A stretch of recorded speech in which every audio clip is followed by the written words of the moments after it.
He's my superhero, my best friend, and the one who always knows how to make me laugh. My daddy is the best.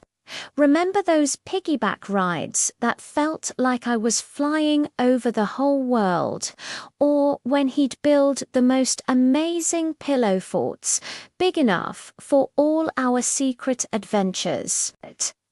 He taught me how to ride a bike, even when I kept falling, and he was always there with a high five and a "you can do it."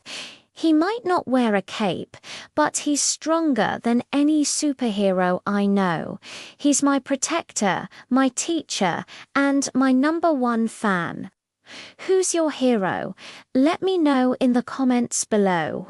Thanks for watching, and don't forget to like and subscribe for more heartwarming stories.